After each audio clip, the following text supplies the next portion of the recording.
Hi everyone! Today's layout is based on the products I put in this specific page kit. It has a blue, gray, and pink theme in terms of the color combination, and I've really liked how it pairs with one another, especially because I based the colors off of this gray pattern paper with these flowers in them. The pictures I'm scrapbooking today are about me and my husband. Well, I think he was my fiance at the time. Doesn't really matter. But it's about me learning to ski. I learned to ski pretty late in the game. It's not something that I did when I was little, but I wanted to enjoy this activity with my husband and his family, so I decided to go take lessons. And this um, layout is about the second time I took lessons, and I was trying to say that I needed more lessons because I was a very scared skier. The papers I decided to use were this dotted, sketchy pink over white background. That paper reminds me very much of snow, even though it's not blue. So I thought that would be a great layering piece for the top because I intended to put the resort pictures up top and then pictures of my husband and I and his niece at the bottom. I've been actually matting my photos a little more recently because sometimes I feel like when I don't mat them, they disappear into the page, into the pattern paper. So for the upper photos, I was looking for something to stand out against the white, and I had picked out these 4x4 cards. It was from a kit of some sort, and I didn't care about the image or the sentiment on them, so I decided that they were a great layering piece and I would mat my photos on top of that. So I cover up the big image that's in the center of them, and then I end up just trimming off the edges so that it is even around the edges of the photo. And because it was a 4x4 card and my pictures were 3x4, it kind of stuck out a little bit, and I ended up doing my usual like fit it together like a puzzle piece and took the ends that I had trimmed off and used those to extend the matting behind the photo, and it worked out well for me.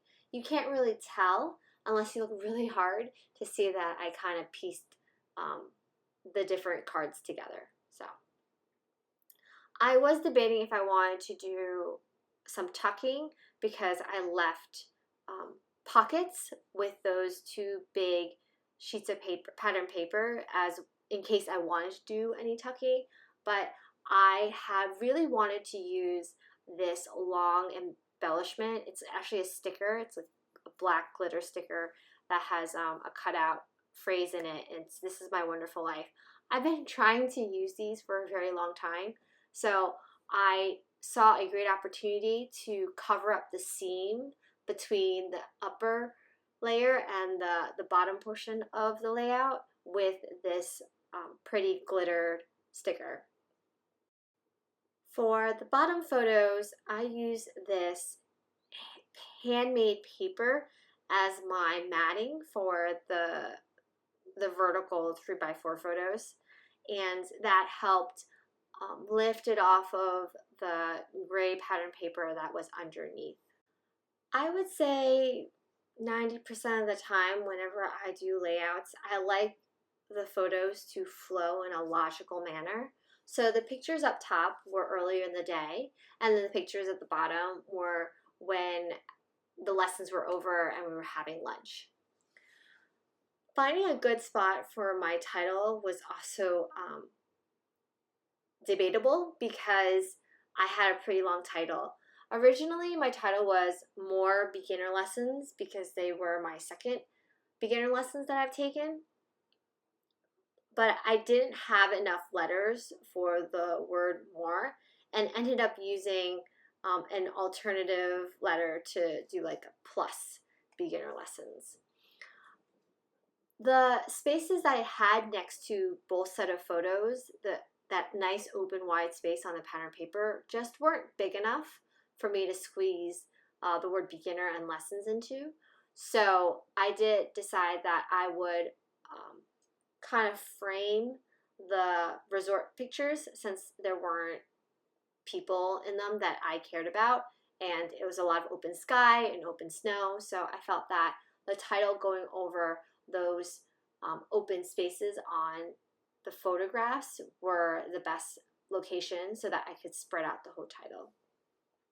I also had these pull apart kind of die cuts, and they were fall themed, and of course it's winter. So in the beginning I felt like they weren't going to work, but I ended up actually using ones that were quite generic. I picked out one that said thankful, one that said little pumpkin to reference my husband's niece, and then the word amaze, which I'm quite amazed sometimes when I am still on my skis when I go down a bunny hill. So I thought that was quite applicable.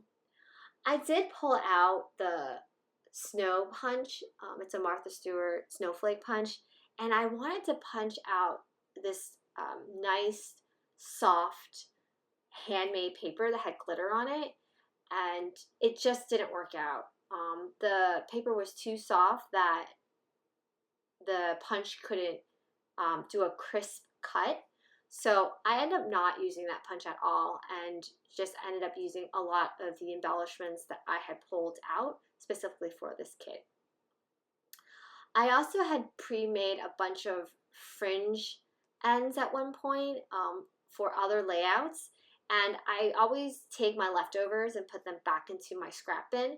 So when I had put this kit together, I definitely thought that the colors went okay, and if there was an opportunity for me to use them again, I would. So I ended up using a bunch of those fringe pieces I had already pre-made.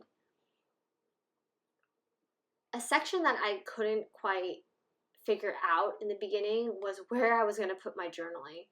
Those wide open spaces between the photos and like the edge of the paper, like the upper left and the lower right, like there were great locations for it, but it felt kind of out of place that it was randomly just hanging out somewhere.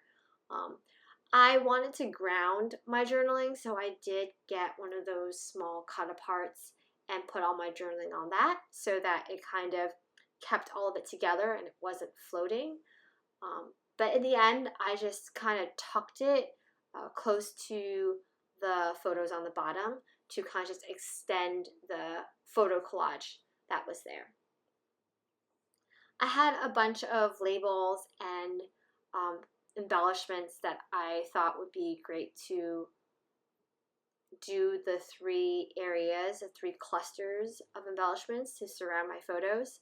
I picked the upper right-hand corner of the upper photos, and then the upper left-hand corner of my lower photos, and then the lower right-hand corner of my bottom photos.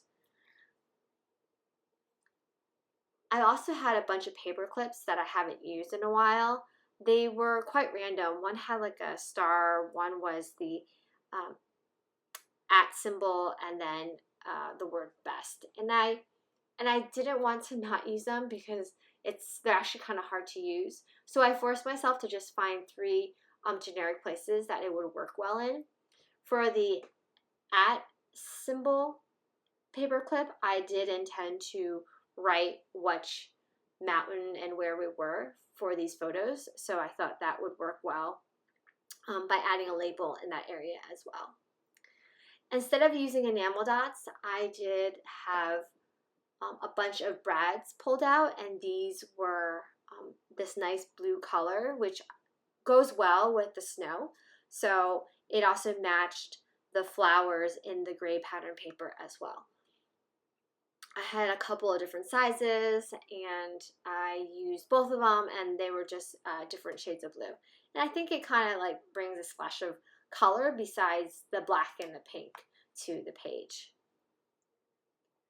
And here you'll see me struggling where to put the journaling, but it ends up going just right there because it was a nice simple gap, and it worked well because it gathered around a clustered embellishment area. And lastly, I had these plastic stars. I've had them for a while and really wanted to also use them. And I just put them around different areas of the page, also surrounding the photos. And it also added some grays and blues into the page as well. And I think that's my page. So I hope you guys liked this process video. If you did, please give me a thumbs up. If you have any comments or questions, please leave them down below. And please subscribe. I have 2 more process videos on the page kits I made for July, and I hope you'll join me for them.